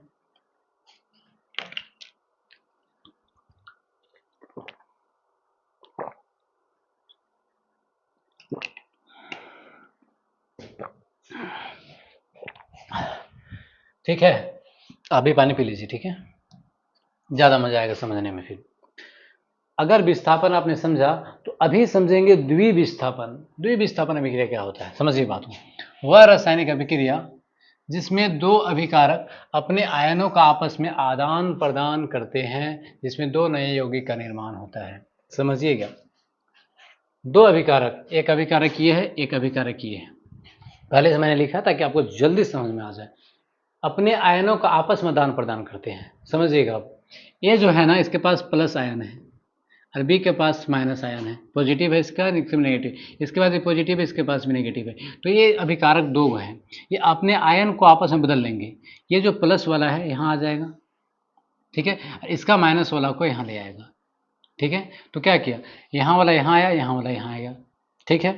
फिर आगे देखेंगे आप, ये जो बी में नेगेटिव है ना वो यहाँ ले आया नेगेटिव को, और ये जो सी का पॉजिटिव के साथ में ले आया, ठीक है। तो यहाँ पे क्या होता है, द्विविस्थापन अभिक्रिया में दो अभिकारक भी होंगे और दो उत्पाद भी होंगे। इसमें क्या होगा ना, दो अभिकारक जो आपस में मैच जब करेंगे, आपस में रिएक्शन जब करेंगे, तो आपस में आयनों का आदान प्रदान करेंगे। प्लस आयन वाला माइनस को ले लेगा, माइनस वाला प्लस को ले लेगा। तो वही चीज़ हो रहा है यहाँ पे, समझिए। एजी जो है ना, सिल्वर जो है प्लस आयन के साथ है, और NO3 जो है ना, नाइट्रेट जो है वो माइनस के साथ है, वैसे सोडियम जो है प्लस के साथ है, क्लोरीन जो है नेगेटिव है। तो क्या कर रहा है, आपस में अदला बदली करेंगे। देखिए कैसे अदला बदली कर रहा है, यहाँ पे आपको समझ में आ जाएगा। ये जो Ag है, ठीक है, वो Ag यहाँ पे गया, ठीक है, और ये प्लस वाला इस Cl को ले लिया, ठीक है। जिस तरह ऊपर हुआ इसी तरह देखिए, Ag क्या किया, ए और जी जो है, यहाँ पे मैं लिख रहा हूँ Ag, ये प्लस में था, प्लस में है, तो इसमें बदला, इससे ये जो है ये एक, यहाँ पे एक पद है, एक पद है, मैथ में आप कहेंगे पद ही कहते हैं हम लोग। तो यहाँ से जो लिया ना, एक यौगिक यहाँ पे, एक यौगिक यहाँ पे, ठीक है। तो यहाँ यौगिक तभी होता है जब दो तत्व मिले आपस में, दो या दो से अधिक तत्व मिलते हैं तो यौगिक बनता है। तो यहाँ दो होगा ना तो अदला बदली करेंगे, ये इसको देगा वो उसको देगा, यानी कि ये जो सिल्वर है, ठीक है, प्लस आयन है तो इसको ले लिया आपस में, तो Ag लिया Cl को, क्योंकि नेगेटिव है ये, समझ में आया। तो ये और इसका काम हो गया और इसका काम हो गया। अब ये Na बचा तो आप प्लस को लिख लीजिए, Na को प्लस में है। अब बचा क्या है, जब इसका साथी चला ही गया तो ये आ गया इसके साथ में, NO3 आ गया नेगेटिव। क्लियर सी बात है, आपको समझ में बिल्कुल आ गया होगा, ठीक है। जब वो क्या करता है आपस में अदला बदली करते हैं, क्या करते हैं, अदला बदली, ठीक है, आयनों का आदान प्रदान होता है, उसे हम क्या कहते हैं, द्विविस्थापन अभिक्रिया। बहुत ईजी है, कोई हार्ड चीज नहीं था ये, ठीक है, आपको पूरी तरह समझ में आ ही गया होगा, ठीक है। अब देखिए संतुलित है या नहीं देख लेते हैं। Ag यहाँ पे कितना है, एक है, यहाँ भी एक है, कोई दिक्कत नहीं। N यहाँ पे कितना है, एक है, और इधर कितना है, एक है, ठीक है। ऑक्सीजन 3 है यहाँ पे, उधर देखा जाए ऑक्सीजन यहाँ पे भी 3 है।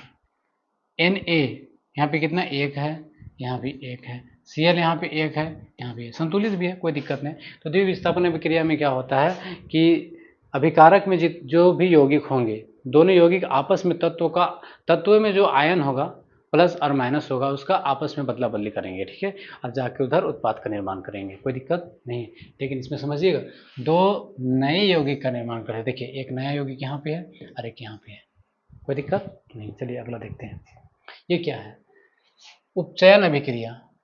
क्या ये, उपचयन अभिक्रिया, जिसे हम लोग कहते हैं ऑक्सीडेशन रिएक्शन।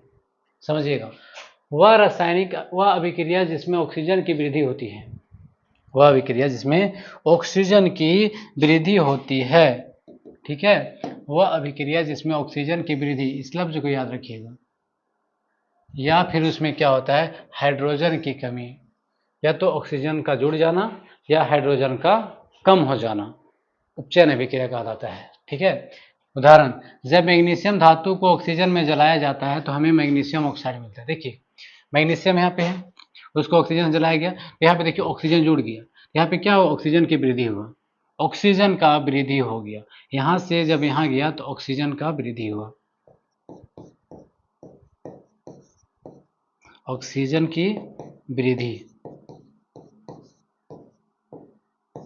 जब ऑक्सीजन की वृद्धि हुआ, सिंपल सी बात है, उपचयन अभिक्रिया वही है जिसमें ऑक्सीजन का वृद्धि होता हो, उससे हम लोग कहते हैं उपचयन अभिक्रिया। से जंग लगना, जंग लगने में क्या हो जाता है, जिंक ऑक्साइड हो जाता है ना। तो ऑक्साइड आया ना तो ऑक्सीजन का वृद्धि हुआ, ऑक्सीडेशन तो उसी को कहते हैं, ऑक्सीकरण कहते हैं। क्या कहते हैं, ऑक्सीकरण। सिंपल सी बात समझिए, जब हम दो पदार्थों को अभिक्रिया कराएंगे तो उसमें अगर ऑक्सीजन जुड़ जाता हो उत्पाद में या फिर वृद्धि हो जाता ऑक्सीजन का, तो उससे हम क्या कहेंगे, उपचयन अभिक्रिया, यानी कि ऑक्सीडेशन अभिक्रिया कहते हैं, ठीक है। समझिएगा, जब मैग्नीशियम धातु को ऑक्सीजन में जलाया जाता है तो हमें मैग्नीशियम ऑक्साइड प्राप्त होता है। मैग्नीशियम ऑक्साइड वो आया कि नहीं है, ठीक है।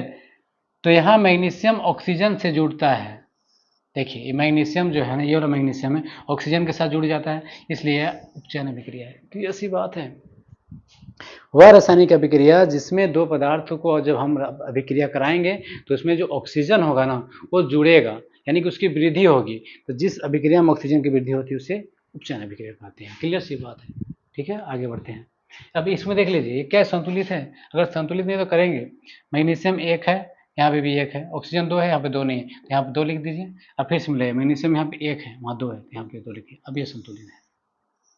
याद रखिएगा, समीकरण को संतुलित रखना बहुत जरूरी है, ठीक है। आगे बढ़ते हैं। यहाँ पे क्या है, अपचयन अभिक्रिया। क्या आ गया, अपचयन अभिक्रिया आ गया, ठीक है। अपचयन अभिक्रिया क्या होता है समझते हैं। वह रासायनिक अभिक्रिया जिसमें हाइड्रोजन की वृद्धि होती है और ऑक्सीजन की कमी होती है, उसी के जैसा है, बस इसमें उसमें क्या होता है ना, उपचयन में हो रहा था कि हाइड्रोजन की कमी, इसमें हाइड्रोजन की वृद्धि होगी और ऑक्सीजन की कमी होगी, ठीक है। समझिए, CuO कॉपर ऑक्साइड को हाइड्रोजन के साथ अभिक्रिया कराएं तो क्या हो गया, कॉपर बना और H2O बना, यानी कि यहाँ पे देखेंगे हाइड्रोजन यहाँ पे ज़्यादा था, यहाँ पे कम हो गया। यहाँ पे ऑक्सीजन देखिए, ऑक्सीजन कॉपर में है कि नहीं है, यही तत्व कॉपर को आप यहाँ पे देखेंगे तो ऑक्सीजन की कमी हो गई। ऑक्सीजन की कमी क्या हो गया? ऑक्सीजन की कमी। जब ऑक्सीजन की कमी होगा, ठीक है, अगर जिस अभिक्रिया में ऑक्सीजन की कमी हो जाए उस अभिक्रिया को अपचयन अभिक्रिया कहते हैं। जिसमें ऑक्सीजन की वृद्धि हो उसे उपचयन अभिक्रिया कहेंगे। देखिए, जब कॉपर ऑक्साइड की अभिक्रिया हाइड्रोजन गैस से कराई जाती है तो ऑक्सीजन हट जाती है और कॉपर धातु बचती है। ऑक्सीजन यहाँ से हट गया, इसमें से ऑक्सीजन हटा या नहीं हटा?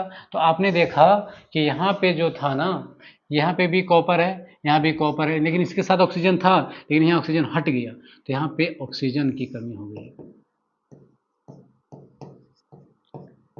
ऑक्सीजन की कमी हुई तो जहाँ भी कमी वहाँ पे अपचयन अभिक्रिया। कोई दिक्कत नहीं।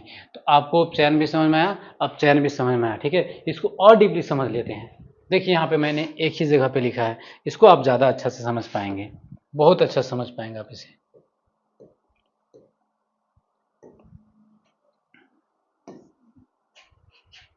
देखिए, उपचयन, जब पदार्थ में ऑक्सीजन की वृद्धि हो, जब पदार्थ में ऑक्सीजन की कमी हो। ऑक्सीजन की वृद्धि उपचयन में और अपचयन में ऑक्सीजन की कमी। और हाइड्रोजन का जब पदार्थ में कमी हो तो उपचयन और हाइड्रोजन की वृद्धि हो तो अपचयन। सेम सेम, कोई दिक्कत ही नहीं होनी चाहिए आपको। देखिए, यहाँ पे मैंने समीकरण लिखा है तो हाइड्रोजन यहाँ पे 2 है, कितना है? 2, और यहाँ S है। तो यहाँ पे देखेंगे हाइड्रोजन यहाँ पे 2 था, लेकिन यहाँ हाइड्रोजन कम हो गया ना। तो यहाँ पे आपने देखा कि हाइड्रोजन के यहाँ पे क्या हो रहा है? कमी हो रहा है। और जहाँ हाइड्रोजन की कमी हो जाए वो कहलाता है उपचयन। कोई दिक्कत नहीं? दिक्कत है। अब यहाँ पे देखिए Cl एक ही है, इसमें कोई हाइड्रोजन नहीं है, लेकिन आप आगे जाके देखेंगे हाइड्रोजन जुड़ रहा है यहाँ पे, ठीक है। तो हाइड्रोजन की वृद्धि, फिर भी उपचयन। कोई दिक्कत? किसी तरह का कोई दिक्कत बिल्कुल भी नहीं होना चाहिए। तो ये याद रखिएगा 2 लाइन सिर्फ। चलिए इधर देखिए, CuO है, यहाँ पे O तो है, लेकिन अब देखेंगे आगे जाके O की कमी हो गई, ऑक्सीजन की कमी। ऑक्सीजन के जहाँ पे कमी वो अपचयन। आप यहाँ देखिए, हाइड्रोजन तो है, लेकिन आगे जाके देखेंगे ऑक्सीजन जुड़ जा रहा है, ऑक्सीजन की वृद्धि, इसलिए क्या हो गया? ये अपचयन। देखो बच्चों, बहुत ही इजी है, बस आपको थोड़ा सा दिमाग को फ्रेश रखना है, आपको एकदम तुरंत समझ में आएगा। ये 2 लफ्ज याद रखिए, सिर्फ ये 2 लफ्ज याद रखिए बच्चों, एक ये लाइन और एक ये लाइन। इसमें भी एक ये लाइन और ये एक लाइन, इसको अपने से लिख सकते हैं। अगर आपसे पूछे उपचयन अभिक्रिया क्या होता है तो क्या कहोगे? वह अभिक्रिया जिसमें ऑक्सीजन की वृद्धि होती हो और हाइड्रोजन कमी होती हो उसे उपचयन अभिक्रिया कहते हैं। अपचयन की बात करेगा तो आप जस्ट उल्टा बोलिएगा, वह अभिक्रिया जिसमें हाइड्रोजन की वृद्धि होती है, हाइड्रोजन की वृद्धि होती है और ऑक्सीजन की कमी होती है, उसे अपचयन अभिक्रिया कहते हैं। आपको इस तरह से आप खुद भी बना सकते हैं समीकरण, बहुत सारा मैंने आपको समीकरण बताया, उनमें से किसी भी समीकरण को बना के समझ सकते हैं, ठीक है। अब यहाँ पे देखिए, अगर एक साथ अपचयन भी होता है और उपचयन भी होता है तो उस अभिक्रिया को हम कहते हैं रेडॉक्स अभिक्रिया। बच्चे याद रखिएगा, इंपॉर्टेंट है, रेडॉक्स अभिक्रिया, ठीक है। वह अभिक्रिया जिसमें अपचयन और उपचयन दोनों अभिक्रिया साथ साथ होता हो उस अभिक्रिया को रेडॉक्स अभिक्रिया कहा जाता है, ठीक है। तो उसके लिए मैंने यहाँ पे एक समीकरण लिखा है, ध्यान दीजिए।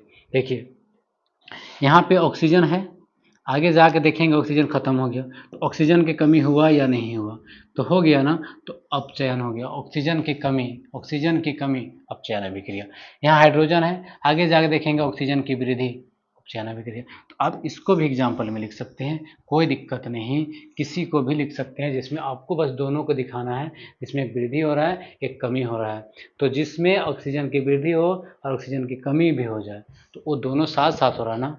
एक तत्व एक तरफ देखेंगे यहाँ पे तो ऑक्सीजन की कमी है और यहाँ पे ऑक्सीजन की वृद्धि हो रहा है। तो जब किसी अभिक्रिया में एक साथ अपचयन का अभिक्रिया भी होता हो और उपचयन अभिक्रिया भी होता हो उसे रेडॉक्स अभिक्रिया कहते हैं। सिंपल सी बात है, कोई दिक्कत नहीं। तो आपको अपचयन अभिक्रिया, उपचयन अभिक्रिया अच्छी तरह से समझ में आया होगा, ठीक है ना। आगे बढ़ जाए, देखिए लास्ट में क्या है, इस चैप्टर का लास्ट टॉपिक मैंने आपके सामने लिखा है, संक्षारण क्या होता है, ठीक है, और विकृत गंधिता क्या होता है। देखिए, जब कोई धातु अपने आसपास हवा, नमी, अम्ल, आर्द्रता आदि के संपर्क में आती है तब वह संक्षारित हो जाती है। इस प्रक्रिया को संक्षारण कहते हैं। जंग लगना, किल को, कोई लोहा की चीज़ को आप हवा में फेंक देंगे, नमी में फेंक देंगे तो कुछ दिन के बाद आप उसको देखेंगे उसका कलर चेंज हो जाता है, ठीक है, उसे ही हम कहते हैं क्या, संक्षारण कहते हैं। लोहे में जंग लगने को संक्षारण कहते हैं, बस इतना याद रखा कीजिए, ठीक है। जरूरी नहीं कि लोहा कुछ भी हो सकता है, समझिए। जैसे लोहे में जंग लगना है ना। दूसरा, चांदी का धूमिल, चांदी को भी आप देखेंगे धूमिल हो जाता है, कलर चेंज हो जाता है उसका। तांबे पर हरे परत का रंग जम जाता है, हरे परत जम जाता है। तो कोई भी पदार्थ है ना, कोई भी धातु हवा, पानी और नमी और आर्द्रता के संपर्क में आए ना तो उसका कुछ ना कुछ चेंजिंग आता है, कलर में बदलाव आ सकता है। तो जंग लगना भी एक क्या है, संक्षारण का ही उदाहरण है, ठीक है। विकृत गंधिता क्या होता है ना, तेल या वसा, याद रखिएगा, तेल या वसा वाले खाद्य पदार्थ, तेल वाला चीज जिसे हम खाते हैं, है ना, या वसा वाले खाद्य पदार्थों को ऑक्सीजन के उपस्थिति में उपचयित होकर, अभी हम बताए तो उपचयन, खराब हो जाना यानी कि ऑक्सीकरण हो जाना, ठीक है, जिससे इनके स्वाद और गंध में परिवर्तन आ जाता है। यह एक प्रकार का ऑक्सीकरण अभिक्रिया भी है। जैसे चिप्स आपने खाया होगा ना, लेस, उसमें आप देखेंगे एक गैस भरा हुआ रहता है, उसमें नाइट्रोजन रहता है, क्यों रहता है जानते हैं, ताकि उसका ऑक्सीकरण ना हो सके, मतलब वो मुलायम ना हो जाए, नरम ना हो जाए, यानी कि ऑक्सीकरण जिस खाना में हो जाएगा वो ना खराब हो जाएगा।